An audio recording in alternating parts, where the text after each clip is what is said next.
Find Your Grind at Find Your Grind Live. Welcome. Thank you for joining us today. It is Wednesday. This is week 5, can you believe it, of our Find Your Grind Live experience. We're so happy to have you here. Wednesday on my personal Twitter account is what I call Wellness Wednesday. I really like to take a minute and think about what is happening to make me well and people around me. And on that note, we realized that this week is also our Misfit Educator Celebration Week, also known as National Teacher Appreciation Week. So to that end, we just want to give a huge shout out to all of our educators. However you identify as an educator, we want to make sure that you know that you're loved, that you know that we support you, and we appreciate everything that you're doing. So we really want you to check out, there's going to be a link in the chat. You will find in our Twitch chat a form where please be sure to sign up and use that form because we want to get you a special Misfit Educator package. If you are not already signed up with a Twitch account, please do so. You can create that account, follow Find Your Grind, fill out that form, and we will make sure to get you your Misfit Educator Appreciation Package. It's a big deal this week. For those of you that are new and joining us for the first time and don't know what Find Your Grind is, we are a community, we are a platform that really helps you discover where you belong, discover where you fit, explore your possibilities, and really take the first steps to lead the life you want to live. So to that end, this week is a little bit of an evolution, we'll call it. We so far have had a lot of ed tech kind of, companies and partners, educators that are really looking to share their experiences and connect with us, mental health. This is a really unique week. It is the first week of May. In my book, in my growing book, it is the growing season. It's really kicking that off. And we are so super happy to have another Misfit Educator with us today. Our special guest, Yemi, if you could go ahead and introduce yourself really quickly, just give us your tagline of what you're doing these days and where you're at.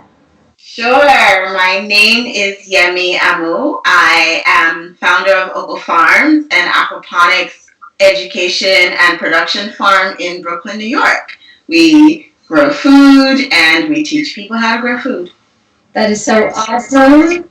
We are excited to really go through the rest of the day today and talk so much about the relationship between food, education, growing, and everything that you're doing at Oko Farms. As we go around the horn here, let's get Jonathan to give another quick self-introduction.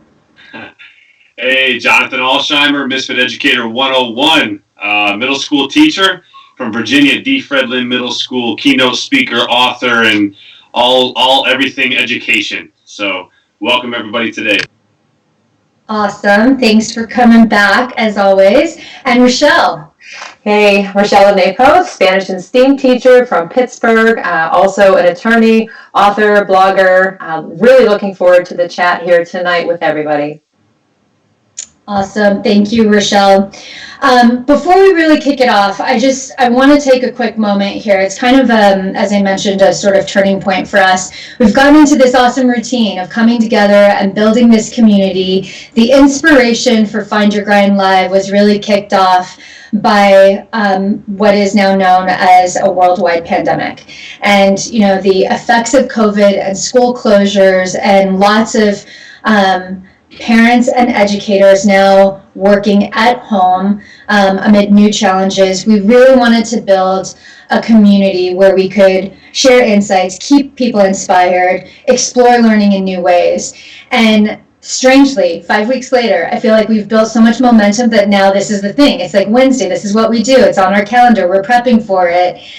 And this week alone, for many of us, and I would say over the last 5 weeks, we have been personally impacted by this pandemic and, personally affected friends, family members, coworkers, and I think it would be inhuman or inauthentic of us to not actually acknowledge that. So I want to thank everyone on this team here on this call for committing to maintaining this community, for everyone who's joining us online, whether it's live or later. We just didn't want to lose sight of the real purpose behind why we created this. So with that, we are going to transition and think about this weird, like, not weird, this amazing kind of circle of life thing that happens, and really sort of shift our energy into the beauty of growth, especially, right? So I've been posting a lot on Twitter around the growth mindset, right? And really, like, the power of thinking about growing and new learning. And I want to take us back really quickly, Yemi. I would like for you to maybe introduce a little bit of what got you into, first of all, if you could explain hydroponics, because you did use an SAT word there. Aquaponics. Oh my gosh, see, I already was associating different things. So if you can explain, define it for us, and let us know what's happening at your farm and why you've chosen that. I think that can kind of kick us off on some new learning. Yeah, so this is my favorite topic because I get to talk about it all the time. Aquaponics is farming in water. It is farming both vegetables or both plants and fish in water. It is also something that we call biomimicry. It is copying something that happens naturally in aquatic ecosystems on Earth and doing that on land. So you're raising both fish and plants together in this ecosystem where both the fish and the plants are dependent on each other. The fish live their lives and produce waste in the process of breathing and urinating and the third one that kids always giggle when I mention. And all of that builds up in the water and is wasteful. If you have an aquarium at home, you know that the water starts to look cloudy and murky. It starts to smell. The fish get sick. And what you do is throw the water out. We don't throw that water out because that water is nutrient rich. So instead of throwing the water out, we pump that water to plants. And what the plants do is take up all of that waste as nutrients, and then we return that water back to the fish. So it's this constant closed loop recirculating ecosystem. So there's also other stuff in there. There are microorganisms that are also helping break down the waste so that those nutrients are more available to plants. So they're all living together in the water. They're dependent on water for their survival, but they're also dependent on each other. If you remove one living organism out of that ecosystem, the whole ecosystem falls apart. So that is what aquaponics is, and it makes aquaponics different from hydroponics, because in hydroponics, you just have plants growing in water. There is no fish, and you're not also actively cultivating microorganisms. You're just adding nutrients to the water that are allowing the plants to grow. So similar, but different.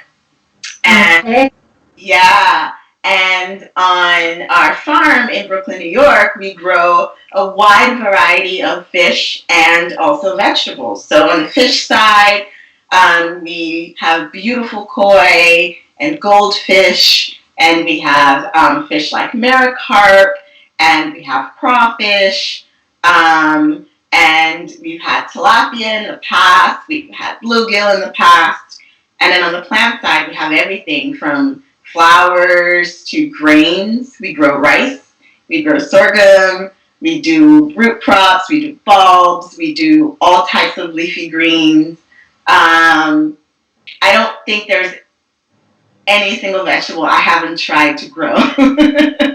That is so impressive.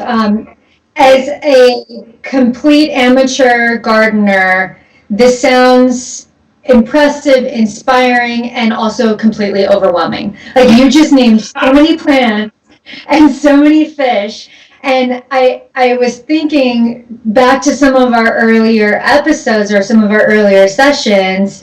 Rachelle and Jonathan, we talked so much about like the chaos and the noise of all of these tools and all this technology in the learning space, right? And I am myself feeling this like sense of overwhelm because like I want to be the best, gardener, but whoa, there's so much to learn. So can you just tell us, Yemi, a little bit about, like, to me that sounds overwhelming. How do you slow down amid all of this awesome stuff that's happening around you? Yeah, so I approach this from a place of curiosity and joy. And because it's being approached from a place of curiosity and joy, it doesn't feel overwhelming. It feels like there's a lot happening that I have no control over. And then there's the aspect of it that I can control, which is, the joy and the curiosity and like seeing what happens when, right? So what happens when I plant okra? What happens when I plant rice? What happens when you spend 30 minutes staring at the fish? Do they recognize me? What happens when I feed the fish plants? Do they like it? Should I do more of that?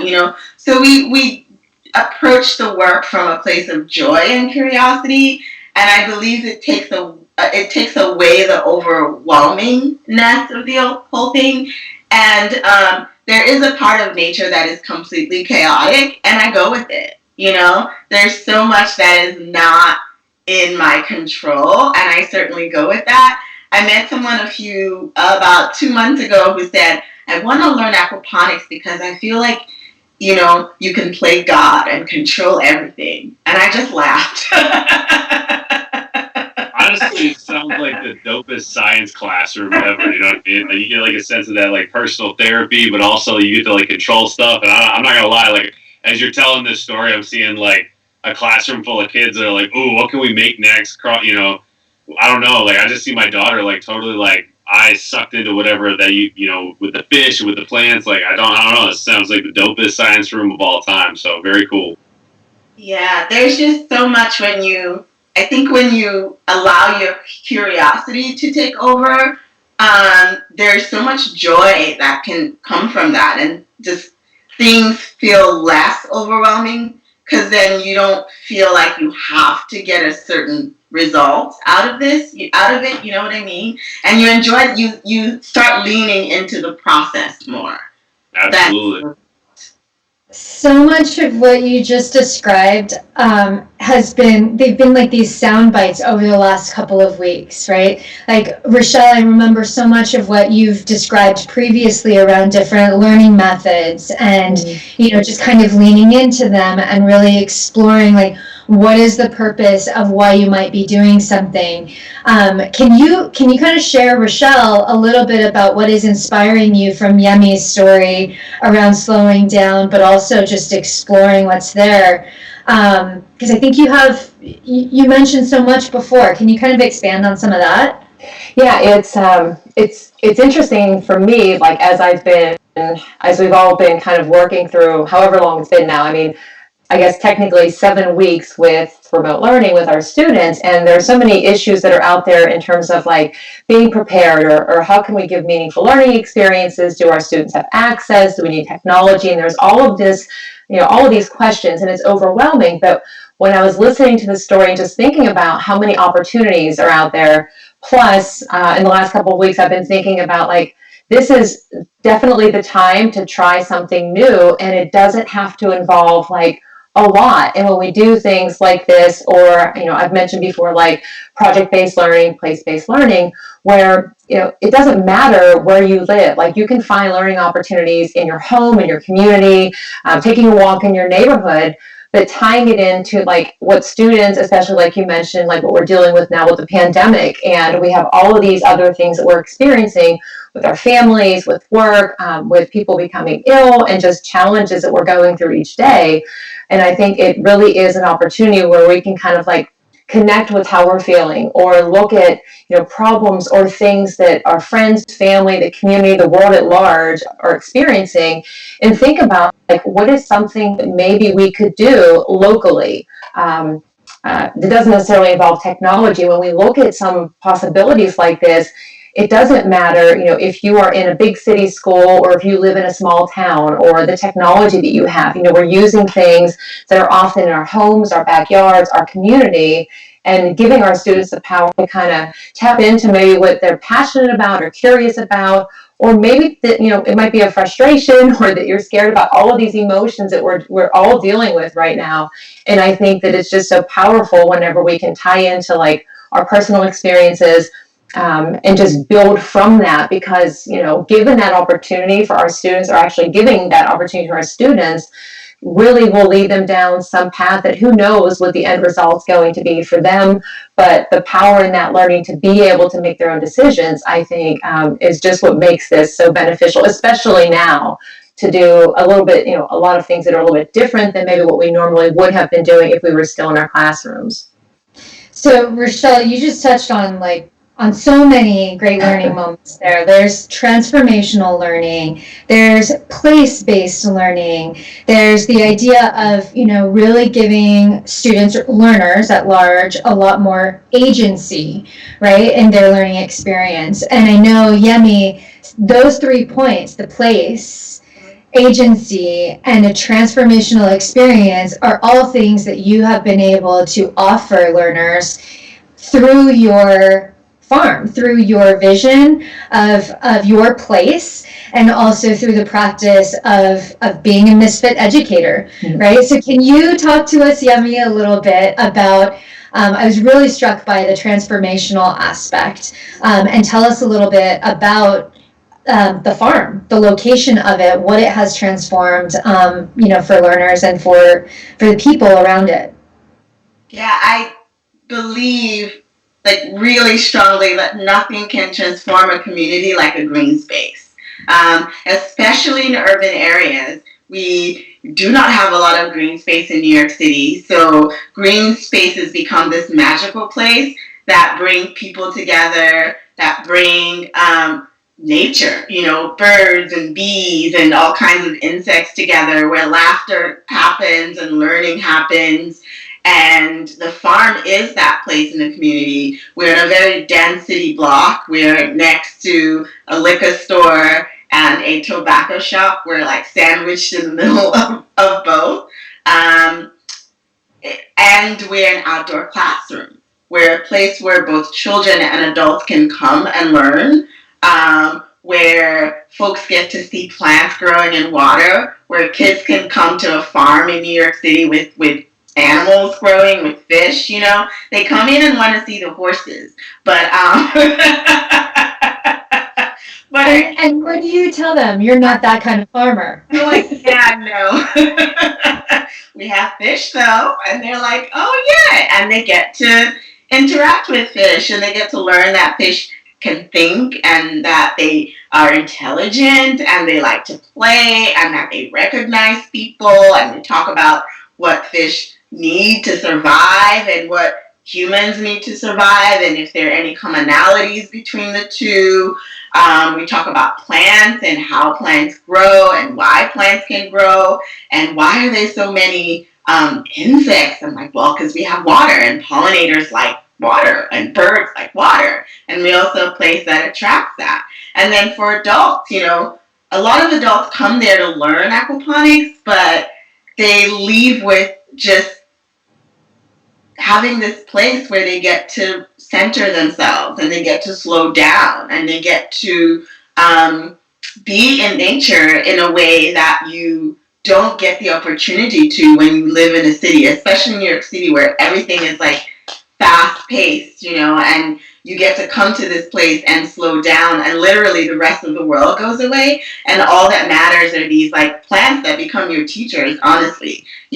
Like, we're there to learn from these plants and the animals that we're raising, and so it's become this place where not only is it a place where children come to learn and engage with nature, but it's also a space where adults come to learn and engage with themselves and get to slow down and get to find peace. And that's the beauty of nature and the beauty of green spaces, not just in an urban environment, anywhere, but especially in an urban environment. So many people say, I keep coming back because this is so peaceful. I love doing this. It gives me so much peace, or I'm learning this thing about myself that I didn't recognize or know about myself, which is so beautiful, you know? You come in to like learn how to grow vegetables, and then you leave learning so much about who you are as a person. So it's a really wonderful thing. And it's not unique to that farm. It is just unique to that type of space that encourages curiosity and forces people to slow down. There's a sound of water everywhere. You know, when you walk in, it's the first thing you hear is the sound of water. It's really tranquil, and that's just enough to transform anyone. You know, you come in rushed off the subway and then you come into a place and you just get to like relax and engage with nature, and that's really the beauty of green spaces in communities, you know, and especially in urban environments where we don't get to engage with nature as much as folks who live in rural or suburban areas get to be. So an urban farm is so much more than a place that grows food to nurture, you know, people's bodies. You're also nurturing souls and nurturing minds. I dig it. If I'm a science teacher, I'm not going to lie. If I'm a science teacher, or if I'm a principal or a superintendent watching this, like, I'd be hyped. I'd be thinking, like, all right, if I'm not in Brooklyn, number one, either how do I get connected with a resource incorporated with you, or how can I use this right now, either in my classroom in the future or right now through distance learning? What tips or advice would you give? Because if I'm listening to this, I'm thinking as a teacher, all right, how can I use what you're doing and use it for my kids right now? Or in 2 months when we're back at school and hopefully life is back to normal. Like, what advice would you give? Maybe simple things that we can do at home that we can, obviously through distance learning or a Zoom call or whatever. What advice would you give or tips could you give us when we really don't know where to start? There's so many different places where you can start. On one level, it's just, you know, start growing with your kids. Get some seeds. Look in your cabinet. Do you have beans? Do you have like some dry beans? Soak those beans, you know, and watch them sprout. That alone is transformative for children. And why are they sprouting? And what is a sprout? You know, what else can we sprout? Go through your cabinet and sprout everything. I dig that, because that's not only is that like that can raise so many other questions, and you can do all kinds of writing stuff with that. That's great. I love it. Exactly. And what is a seed, right? Then you get down to like, what is a seed? And we eat seeds. These are seeds. Why do we eat them? You know, what other types of seeds do we eat? And that leads you down a rabbit hole of there's so much science to explore there. And where do you find seeds? Some seeds are in a fruit, and some seeds are, you know, not in a fruit. Like where all the different places you know, what is a fruit? You know, and you start like answering these questions, and what does it take to grow something, you know? And then going on to another level, if you want to explore aquaponics more, I shared with you guys a DIY aquaponics video that shows you how to create an aquaponics system using a 5-gallon water jug. And it's just it's a beautiful way to teach children about ecosystems. You know, you're bringing, what is an ecosystem? Why does it matter that these living things live together and work together? When we work with elementary schools, we talk so much about what is an ecosystem and why does it matter? A school is an ecosystem. If you take the students out of the school, is it a school? I dig that's a huge conversation where you can connect science with their real life. I dig it's authentic and relevant. Yeah, so that those are little, we're going to have on our website, okofarms.org, even more resources for teachers. So not only can you build a small system with your students in a classroom, it's so easy. You can also watch with your students and learn. Children can learn about raising animals our students in New York City are learning humane ways of treating animals through the fish that they're raising in the classrooms, right? We had an incident once where we brought some crawfish into a classroom, and the teacher found the crawfish on the floor below. And we had to have a conversation about that, and tie that conversation to what's happening to animals and nature worldwide. Why is it important to take care of animals? What are the characteristics of, these fish? They are living. Do they feel pain? Do they think? Do they eat? Like, you start going into, so there's so many ways of tying science into this. Like, what do these guys need to live and survive? And what is your responsibility to make sure that they live and survive? And you're also taking care of plants, So there's so many, there's simple ways to do this that is not very expensive, but there's so many different explorations for a science teacher. And there are also explorations even for vocabulary and math, Absolutely.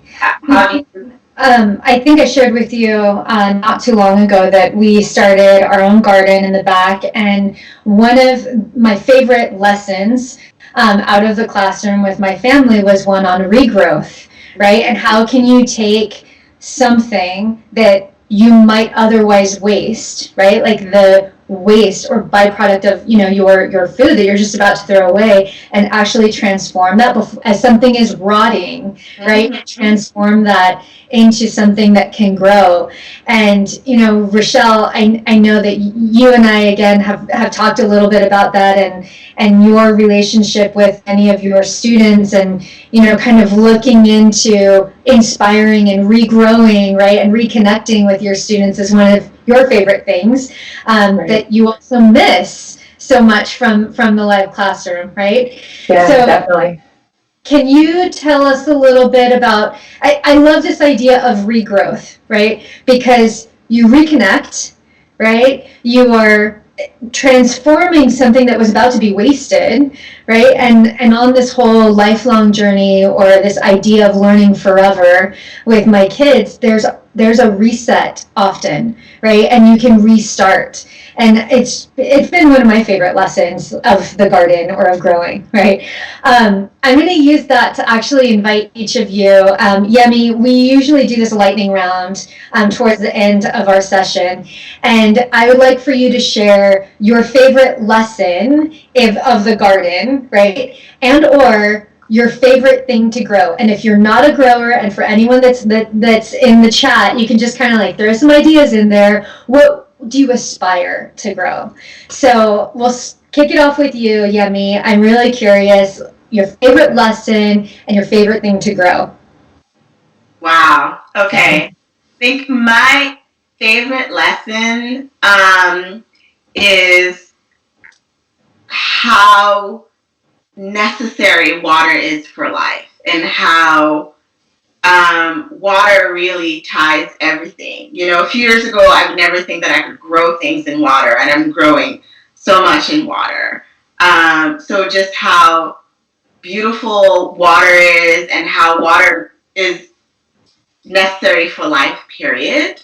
And how it should be really taken care of, and we need to do a better job of treating water like the resource that it is. My favorite thing to grow, I'm really into growing grains right now. Awesome. Loving explored that. I'll be sure to check in with you and get all the tips. Grains seems like super ambitious. But so easy too. Okay. Yeah. Okay. Fear nothing. We're going to be fearless with this. Rachelle, what is one of your favorite lessons, or even metaphors for a lesson? As Yemi was talking before, I was thinking back to just like years and years ago when I was a kid, and how many meaningful experiences I've had just doing things out in nature. And so two things come to mind. The one that comes to mind the most is growing up. My grandparents had a farm, and so like 6 a.m. I was out there picking strawberries or riding my grandfather's tractor and like seeing potatoes and watermelons, you name it. Like they had all of these fruits and vegetables. And it was just such a unique learning experience for me. And so I still to this day remember, the smells and that experience of like digging the potatoes or all of that. And so that definitely comes to mind. I haven't had an opportunity to grow anything like that since. But in my kitchen, there is a little plant on the windowsill that whenever we moved into the house 20 years ago now, was a gift from the prior owners. And that plant is still there. And I look at it and I think, oh my gosh, it's been 20 years. Like I've been caring for this plant. And so there were times where I was not sure that the plant was going to continue, but it's still there. And just the memories we connect with, like the hands-on learning and just all of it, it just helps us to keep growing and sometimes just work through challenges too. That's the space we need to kind of like rejuvenate. Love it. And your favorite thing to grow or that you aspire to grow? I'm going to have to say like probably the strawberries again, because that are tomatoes, Yeah. Strawberry fan. Love it. Okay, Jonathan.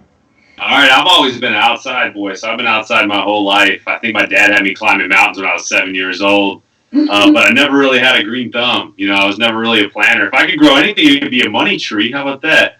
But you know what? My biggest thing is, I remember I have two daughters. I have a 3-year-old and a 7-year-old, and one of the things that I love is just going outside, and when we do, our gardening work, and we're planting flowers and stuff, and just seeing her eyes kind of like light up about being outside, especially now with kids. They're so like locked inside and video games and screen time, and she does some of that too. But when she's planting flowers with me and getting muddy and getting dirty, and she's like, "Ooh, this is cool. Ooh, there's bugs." I think I talked one time about how she was picking up worms and all that kind of stuff, and her mom was like, "What?"